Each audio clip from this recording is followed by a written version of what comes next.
ആകാശവാണി. നമസ്കാരം. വാർത്തകൾ വായിക്കുന്നത് ഉദയൻ കിളിയന്നൂർ. പ്രധാന വാർത്തകൾ. 2024 വിടചൊല്ലി ലോകം.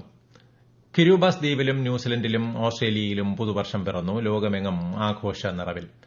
സമാധാനം, ഐക്യം എന്നിവ നിലനിർത്താനും സാമൂഹിക മുന്നേറ്റം കൈവരിക്കാനും ശ്രീനാരായണ ഗുരുദേവന്റെ തത്വങ്ങൾ ഊർജ്ജം പകരുന്നുണ്ടെന്ന് കേന്ദ്രമന്ത്രി ഗജേന്ദ്ര സിംഗ് ഷെഖാവത്ത്.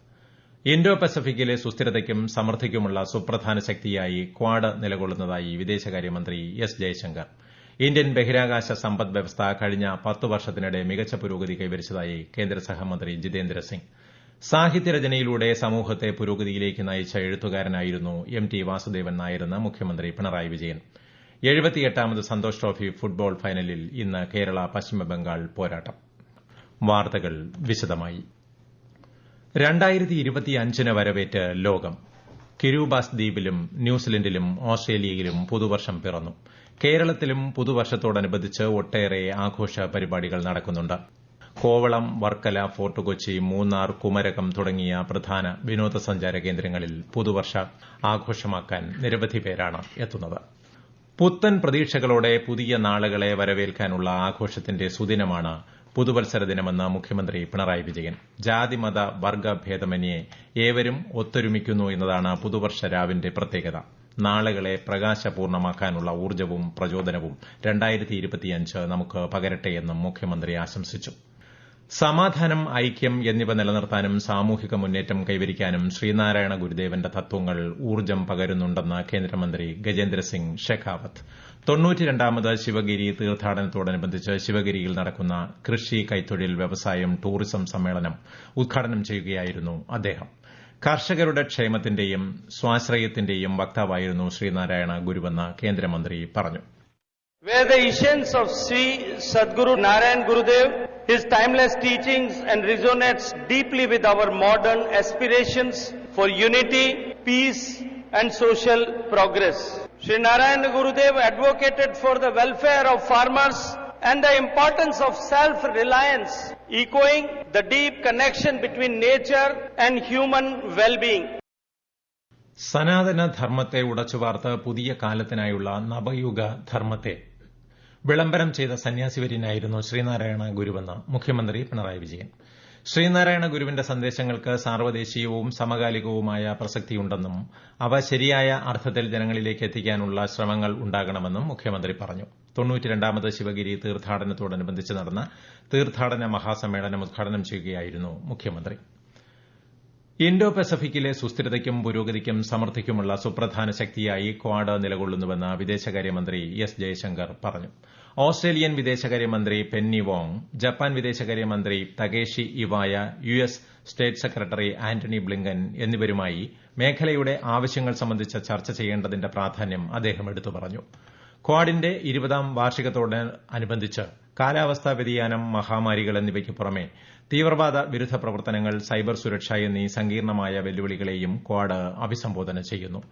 2004-ൽ ഇന്ത്യൻ മഹാസമുദ്രത്തിലുണ്ടായ ഭൂകമ്പത്തിലും സുനാമിയിലും ദുരിതബാധിതരായ ജനങ്ങളെ പിന്തുണയ്ക്കുന്നതിനായി ഒരുമിച്ച ഓസ്ട്രേലിയ, ഇന്ത്യ, ജപ്പാൻ, യുഎസ് എന്നീ രാജ്യങ്ങളുടെ കൂട്ടായ്മയാണ് ക്വാഡ്. കർഷക നേതാവ് ജഗജിത് സിംഗ് ദല്ലേവാളിന് വൈദ്യസഹായം നൽകാൻ പഞ്ചാബ് സർക്കാരിന് സുപ്രീംകോടതി കൂടുതൽ സമയം അനുവദിച്ചു. ദല്ലേവാളിനെ ആശുപത്രിയിലേക്ക് മാറ്റാനുള്ള 2 ദിവസത്തെ സമയപരിധി അവസാനിച്ചതിന് പിന്നാലെ പഞ്ചാബ് സർക്കാരിനെതിരായി നൽകിയ കോടതി അലക്ഷ്യ ഹർജി പരിഗണിക്കുകയായിരുന്നു കോടതി. സംസ്ഥാന സർക്കാരിന്റെ അഭ്യർത്ഥന പ്രകാരം ജസ്റ്റിസുമാരായ സൂര്യകാന്ത്, സുധാൻഷു ധൂലിയ എന്നിവരടങ്ങിയ അവധിക്കാല ബെഞ്ചാണ് ഉത്തരവ് പുറപ്പെടുവിച്ചത്. കേസിൽ വാദം കേൾക്കുന്നത് ജനുവരി 2ലേക്ക് മാറ്റി. കർഷകരുടെ ആവശ്യങ്ങൾ കേന്ദ്ര സർക്കാർ നിറവേറ്റണമെന്ന് ആവശ്യപ്പെട്ട് നവംബർ 26 മുതൽ ദല്ലേവാൾ അനിശ്ചിതകാല നിരാഹാര സമരം നടത്തിവരികയാണ്. സുരക്ഷയും ഉഭയകക്ഷി ബന്ധത്തിന്റെ വിപുലീകരണവും ലക്ഷ്യമിട്ടുള്ള ഇന്ത്യ നേപ്പാൾ സൈനിക അഭ്യാസത്തിന്റെ 18ാം പതിപ്പിന് ഇന്ന് നേപ്പാളിലെ ലുംബിനിയിൽ തുടക്കമായി. സൂര്യകിരൺ എന്ന പേരിട്ടിരിക്കുന്ന സംയുക്ത സൈനിക അഭ്യാസം ഭീകരവാദം ചെറുക്കൽ, യുഎൻ ചാർട്ടർ പ്രകാരമുള്ള സമാധാന സേനകളുടെ വിന്യാസം, ദുരന്ത നിവാരണം തുടങ്ങിയവയിൽ ശ്രദ്ധ കേന്ദ്രീകരിക്കുന്നു. 2 ആഴ്ച നീണ്ടുനിൽക്കുന്ന പരിശീലനത്തിൽ നേപ്പാൾ സൈന്യത്തിലെ മിസ്റ്റർ ജംഗ് ബറ്റാലിയനും ഇന്ത്യൻ ആർമിയുടെ 11ാമത്തെ ഗൂർഖ റൈഫിളും പങ്കെടുക്കും. 2010-ലാണ് സംയുക്ത സൈനിക അഭ്യാസം ആരംഭിച്ചത്. സ്വർണത്തിന്റെയും മറ്റ് വിലയേറിയ രത്നങ്ങളുടെയും 10 ലക്ഷമോ അതിനു മുകളിലോ മൂല്യമുള്ള ചരക്ക് നീക്കത്തിന് സംസ്ഥാനത്തിനുള്ളിൽ നാളെ മുതൽ ഇ-വേ ബിൽ നിർബന്ധമാക്കി. സപ്ലൈ ആവശ്യങ്ങൾക്ക് പ്രദർശനം, ഹാൾമാർക്കിംഗ് തുടങ്ങിയ ഇതര ആവശ്യങ്ങൾക്കും ഇനി മുതൽ ഇ-വേ ബിൽ നിർബന്ധമാണെന്ന് സംസ്ഥാന ജിഎസ്ടി വകുപ്പ് അറിയിച്ചു. ഈ വാർത്തകൾ ആകാശവാണിയിൽ നിന്ന്. ആകാശവാണി വാർത്തകളും വാർത്താ അധിഷ്ഠിത പരിപാടികളും All India Radio News Thiruvananthapuram YouTube ചാനലിലും at All India Radio News Thiruvananthapuram Facebook പേജിലും AIR ന്യൂസ് _ ഇൻസ്റ്റഗ്രാം അക്കൌണ്ടിലും at AIR news _ TVM X ഹാൻഡിലും ലഭ്യമാണ്. സാഹിത്യരചനയിലൂടെ സമൂഹത്തെ പുരോഗമനത്തിന്റെ പാതയിലേക്ക് നയിക്കുന്നതിൽ എന്നും ജാഗ്രത പുലർത്തിയ എഴുത്തുകാരനായിരുന്നു MT വാസുദേവൻ നായരെന്ന് മുഖ്യമന്ത്രി പിണറായി വിജയൻ പറഞ്ഞു. സാംസ്കാരിക വകുപ്പ് തിരുവനന്തപുരം ടാഗോർ തിയേറ്ററിൽ സംഘടിപ്പിച്ച MT അനുസ്മരണം ഉദ്ഘാടനം ചെയ്യുകയായിരുന്നു മുഖ്യമന്ത്രി.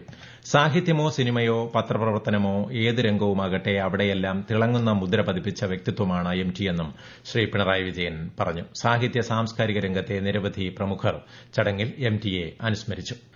ഇന്ത്യൻ ബഹിരാകാശ സമ്പദ് വ്യവസ്ഥ കഴിഞ്ഞ 10 വർഷത്തിനിടെ മികച്ച പുരോഗതി കൈവരിച്ചതായി കേന്ദ്ര സഹമന്ത്രി ജിതേന്ദ്ര സിംഗ്.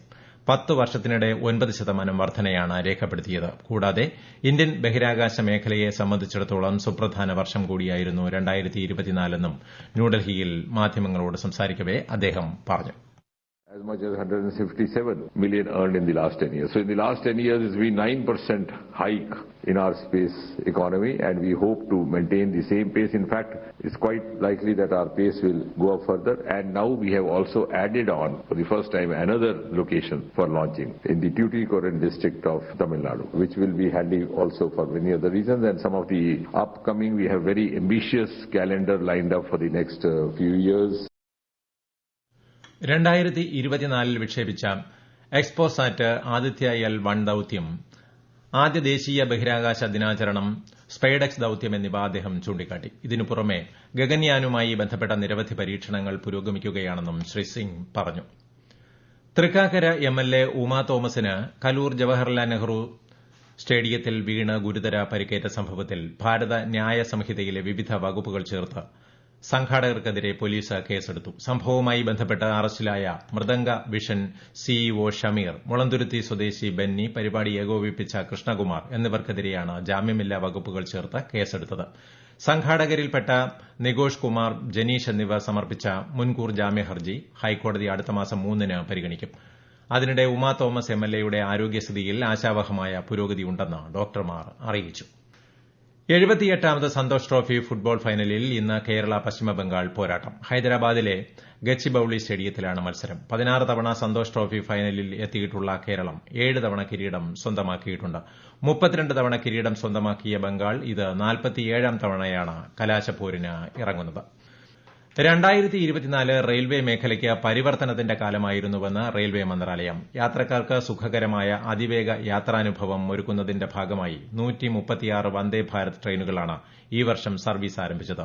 ഇതിനു പുറമെ 4 അമൃത് ഭാരത് ട്രെയിനുകളും പുറത്തിറക്കി. ഹ്രസ്വദൂര ഇന്റർസിറ്റി കണക്ടിവിറ്റി മെച്ചപ്പെടുത്തുന്നതിനായി നമോ ഭാരത് റാപ്പിഡ് റെയിൽ ആരംഭിച്ചത് ഉൾപ്പെടെയുള്ള നിരവധി നേട്ടങ്ങളും റെയിൽവേ മന്ത്രാലയം ഇതിനുദാഹരണമായി പറയുന്നു. പ്രധാന വാർത്തകൾ വീണ്ടും. 2024 വിട ചൊല്ലി ലോകം. കിരൂബാസ് ദ്വീപിലും ന്യൂസിലൻഡിലും ഓസ്ട്രേലിയയിലും പുതുവർഷം പിറന്നു. ലോകമെങ്ങും ആഘോഷ നിറവിൽ. സമാധാനം, ഐക്യം എന്നിവ നിലനിർത്താനും സാമൂഹിക മുന്നേറ്റം കൈവരിക്കാനും ശ്രീനാരായണ ഗുരുദേവന്റെ തത്വങ്ങൾ ഊർജ്ജം പകരുന്നുണ്ടെന്ന് കേന്ദ്രമന്ത്രി ഗജേന്ദ്ര സിംഗ് ഷെഖാവത്ത്. ഇൻഡോ പസഫിക്കിലെ സുസ്ഥിരതയ്ക്കും സമൃദ്ധിക്കുമുള്ള സുപ്രധാന ശക്തിയായി ക്വാഡ് നിലകൊള്ളുന്നതായി വിദേശകാര്യമന്ത്രി S ജയശങ്കർ. ഇന്ത്യൻ ബഹിരാകാശ സമ്പദ് വ്യവസ്ഥ കഴിഞ്ഞ 10 വർഷത്തിനിടെ മികച്ച പുരോഗതി കൈവരിച്ചതായി കേന്ദ്ര സഹമന്ത്രി ജിതേന്ദ്ര സിംഗ്. സാഹിത്യരചനയിലൂടെ സമൂഹത്തെ പുരോഗതിയിലേക്ക് നയിച്ച എഴുത്തുകാരനായിരുന്നു MT വാസുദേവൻ നായരെന്ന് മുഖ്യമന്ത്രി പിണറായി വിജയൻ. 78ാമത് സന്തോഷ് ട്രോഫി ഫുട്ബോൾ ഫൈനലിൽ ഇന്ന് കേരള പശ്ചിമബംഗാൾ പോരാട്ടം. വാർത്തകൾ കഴിഞ്ഞു. അടുത്ത വാർത്താ പ്രക്ഷേപണം രാത്രി 8:35-ന്.